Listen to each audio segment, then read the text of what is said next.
police to carry out an area surveillance of Sokoto, Zamfara, and Kebbi to identify the hideout of bandits causing mayhem in the state.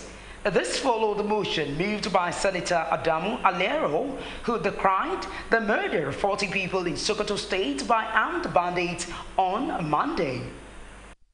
Mr. President, distinguished colleagues, from the information we gathered even yesterday night, these bandits are still operating within that area. Unfortunately, law enforcement agencies have not gone there to checkmate what they are doing. This shows that is serious laxity in the way security agents carry out their activities. All we need now is an area surveillance of the area so that these bandits can be located and ground troops can go and get them and deal with them decisively. The lawmaker noted that the killings have been going on for over 2 years without any meaningful security contributions. Other lawmakers in their contribution to the debate said there is a need to have follow-up records describing the killings as a serious issue that requires synergy between the DSS, the police, and other armed forces. From politics, Mr. President, what I'm trying to say is this. My brothers and sisters from Plateau, from Benue, from Taraba and everywhere also have similar problems. And anytime they come up, you hear Fulani herdsmen issues. And I have always cautioned, this is one of the divisive tendencies that we have.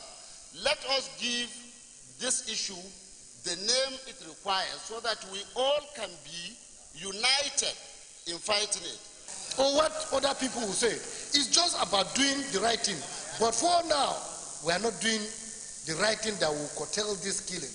This killing is happening every day. There are some killings that are not even reported. Today, human life in Nigeria is nothing. Many killings are taking place about, all these killings about 8, 4, 5, that one people don't even report it. It is when it gets to maybe 30, 40, 50, that you even hear, even the press now, they are even tired of reporting the killings. Look at today's newspaper. You will even see the killings because even the press are getting tired. This was a very terrible situation that happened on Monday. In fact, the number of people killed in that village was more than 100. Because these people just came in and started killing people left and right and center. There was nothing. In fact, they first started with the son of the village head. Then when the son of the village head was killed, the father went to report to the police. On his way, he was killed. That's the father, that's the village head.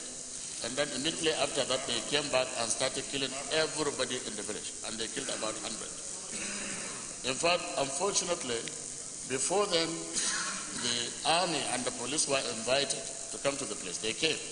They were there briefly, and the people were monitoring them. That's the bandits. Immediately after the army and the police left the place, they just came in and started killing. The Senate therefore called on the Inspector General Police to set up a special squad to mop up the whole zone in order to get rid of the armed bandits and bring to a halt their activities. Now, the Miyetti Allah Cattle Breeders Association of Nigeria has described the rejection of ranches by Southeast governors as shocking and lack of discretion. The Southeast leader of the group, Gidado Sidiki, who disclosed this in a press statement in Anambra, said the group least expected such decision from the Igbo, who he described as the major bonding element among the people of Nigeria. Sidiki also said Miyetti Allah has never failed to appreciate the commitment of the host governors in ensuring the safety of his members. The Southeast Governors Forum had, at a meeting in Enugu, unanimously agreed not to donate land for ranching in the zone. And in politics, Ekiti State Governor Ayodele Fayose has wept publicly, claiming police slapped him and exploded tear gas canisters on a crowd of People's Democratic Party PDP supporters in front of Government House in Ado-Ekiti. Fayose claimed to have sustained injury on his neck from alleged battery on the order of a commissioner of police in charge of Mobile Unit. We are under siege because of this election. If nothing is done about this election, Nigeria may go into flames. I plead with you, if I can be treated like this as a governor, what will happen to the common man on the street? For a policeman to say, I said I'm the governor, he said, Governor, my foot. We are going to deal with you. On Saturday, the results are written, we are going to deal with you. And if we see you again, we will deal. And they ordered that they should use the butt of the gun, and they hit my neck with the butt of the gun and kick the balls of my deputy governor and the candidate of the party. The secretariats were locked down. They tore all his posters. And for me to explain, they started shooting sporadically and shot into the government house and shot tear gas at the people. So many people were wounded. If this is the democracy we are looking for in 2019, there is danger ahead. I am having severe pains. Severe pains. If everything happens to me, the police must be held responsible. If anything happens to me, the security agencies must be held responsible. I am having severe pain. Reacting to Fayose's claim, the Deputy Inspector General Police Operations, Habila Joshak, dismissed Governor Fayose's allegation, saying the governor is just play acting. It's the governor that has been chosen by the people, and we know how to choose our words and know how to do our things. We will not go and block his place to prevent him.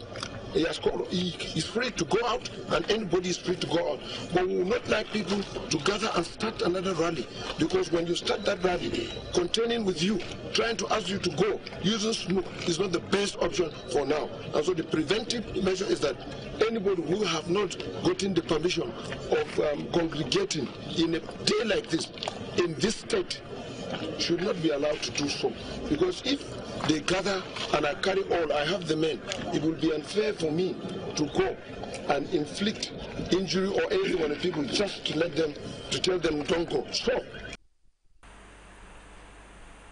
the Deputy Inspector General Police Operations, Habila Joshak, speaking there.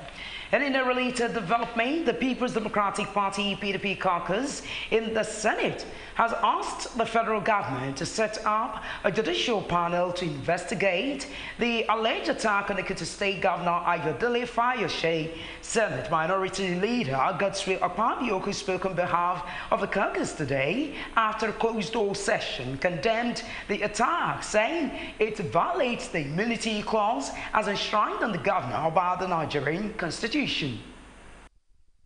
The unfortunate incidents that occurred in Ekiti State, where the governor of that state was seen with a collarbone, and of course, actually alleging that he was beaten by security agents, and that they used the butt of the gun and hit his head, hit his neck, and all.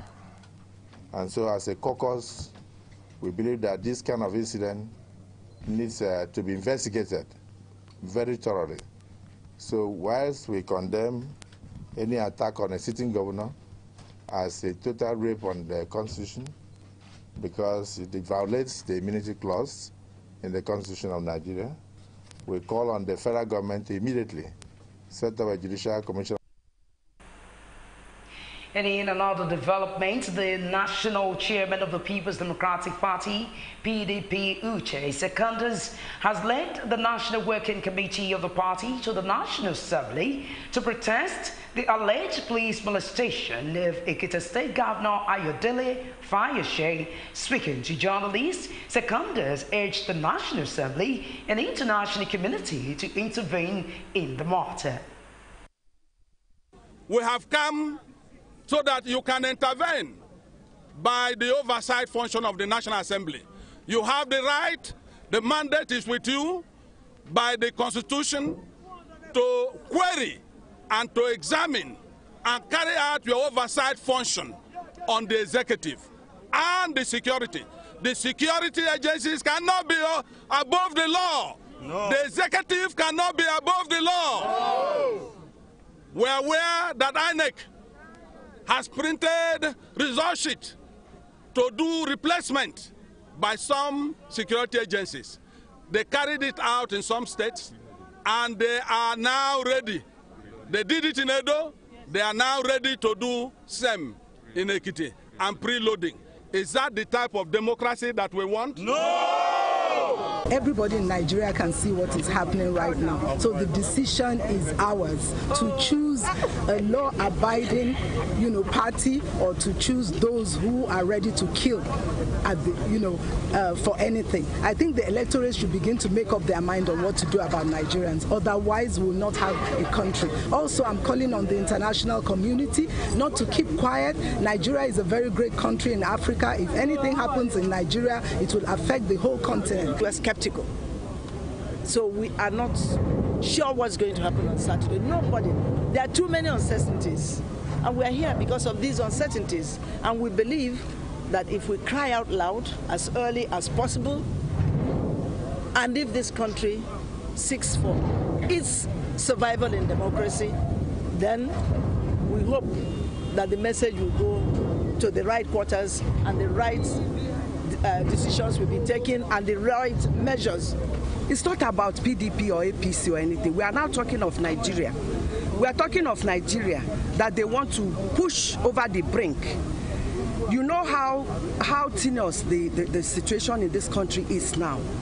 And we are going into an election, and we are seeing that people do not care what happens to this country, and they want to push us over the brink. I had to get up. All the founding members, mothers and fathers of PDP came out. Our presence here is making the statement that no, we want to take back our country. Also at the protest was a former Senate President, Adolphus Wabara, former Minister of Health, Professor Ebzi Unwosu, a former National Women Leader, Josephine Anini, amongst others. Democracy is about people free speech and free expression. So I want to thank you because what you've done is within the tenets of democracy. I want to assure you that as representative of the people, we will never support anything that is anti-democratic.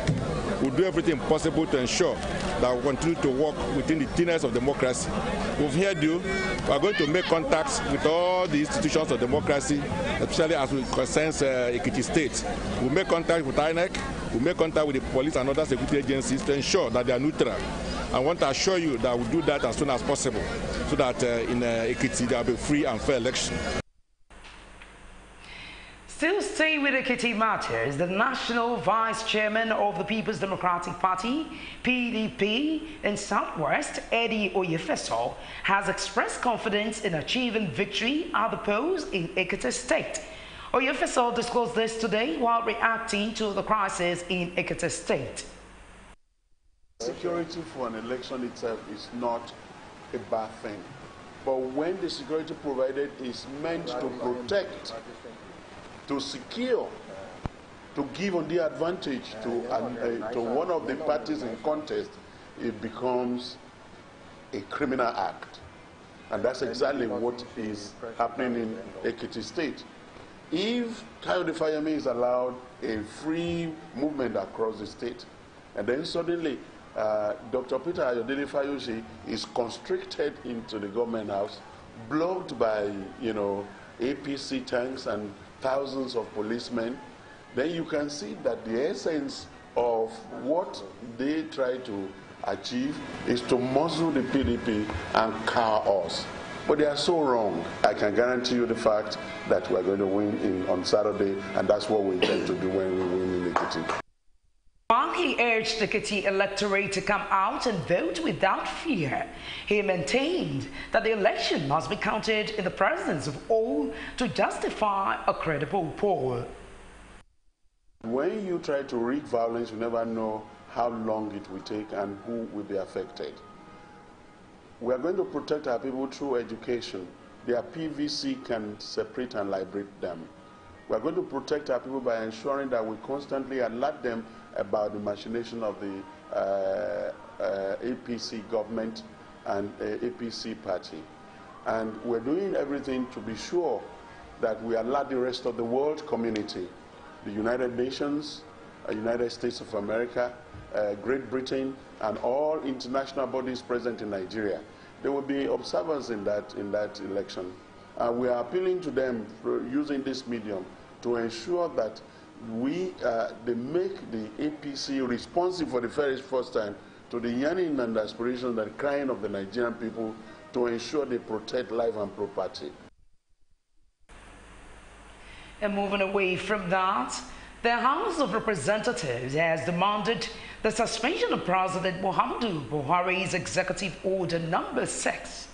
Debated on the issue during plenary, the lawmakers called for an investigation into the constitutional compliance of all subsidiary legislation and executive orders. According to the motion sponsored by Nicholas Osai and supported by 27 other lawmakers, the Executive Order No. 6 appears to hijack and usurp legislative and judicial powers. To the United States of America, which will copy the presidential system of government. When you watch the constitution of the United States government, which is the ground north, which is the operational compass upon which the United States government rests its legislative powers. Mr. Speaker, this operational compass, which is our constitution, does not recognize executive order in the first place. So it's foreign to our constitution.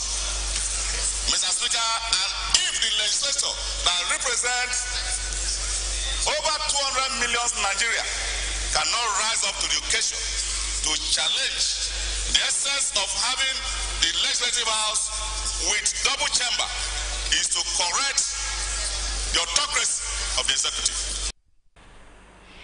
Speaking against the motion, Majid Alabi, representing Osun West, said the executive order is in good faith and does not infringe on the legitimate rights of a citizen, noting that presidency order is not illegal.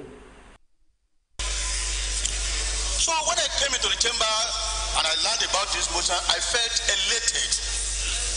Unfortunately, when I went through the tenure of the motion, I came to the conclusion that the motion is not only incompetent, it is also hasty and premature. On this ground, I want to raise 3 questions. The first question is, has the president the power to make executive orders? I answer in the affirmative by saying yes. I listen to my colleague, the Secretary to the United States of America. And you know, the U.S. Constitution is so compact that you can easily read it. And there is no section of the Constitution that says the President of the United States of America must use executive powers. Yes, so watching Superscreen is at 6, so we'll take a short break here. And when we return, we'll bring you business news. Join us again.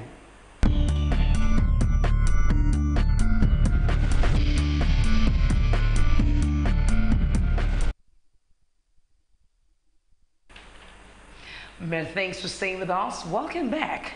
And now in business news, the Nigerian National Petroleum Corporation, Shell, Total, and ENI have signed the front-end engineering design contract of the Train 7 of the Nigeria Liquefied Natural Gas Limited.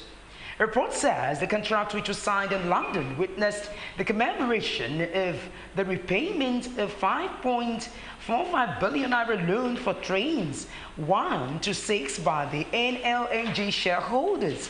The NLNG Train 7 project aims to increase the company's production capacity by the expansion of trains 1 to 6 and associated infrastructure at an estimated cost of 4.3 billion naira. According to the NNPC in a statement, the target final investment decision date for the project is the 4th quarter of this year. And our entrepreneurs have been urged to be more committed to their business in spite of risky challenges. This appeal was made by the Chief Operating Officer, COO of Superscreen Television, Ighodalo Osazua, at a forum to mark his birthday. The report.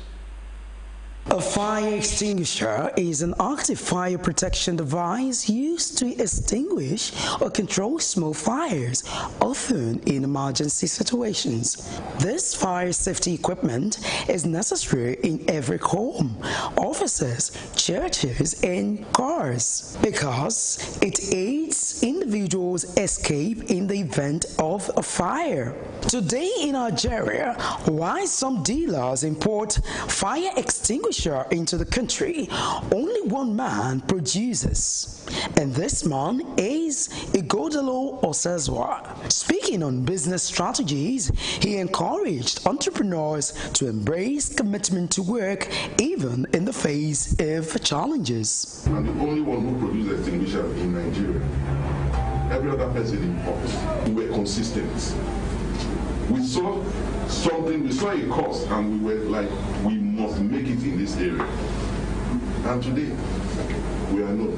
And Superscreen is not going to be different from other businesses that I have handled. Coincidentally, Ike Osazua, as he is called, is the Chief Operating Officer of Superscreen Television. Interestingly, his staff stormed his office unaware to give him a surprise birthday badge.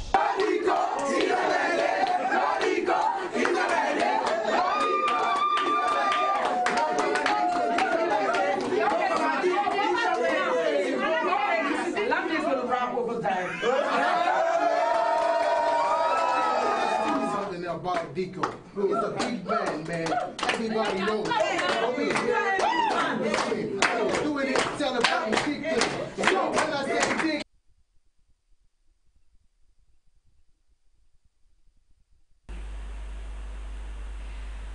We sincerely apologize for that. We'll bring you that report later in the course of the bulletin. And now moving on, Libya's Tripoli-based National Oil Corporation NOC has announced the reopening of 4 oil terminals after renegade Khalifa Haftar agreed to hand over control of the ports. The NOC, which declared a force majeure in July, a legal waiver on contractual obligations, said in a statement that the measure has been lifted on the ports of Ras Lanov, Cedar, Zretina, and Hariga. Experts from the region's ports were brought to a halt after Khalifa Haftar's self-styled Libyan National Army (LNA) seized control of the key installations from rival factions in June. You're still watching Superscreeners at 6, so we'll take another short break here. And when we return, we'll bring you news from the foreign scene and then sports. Stay with us.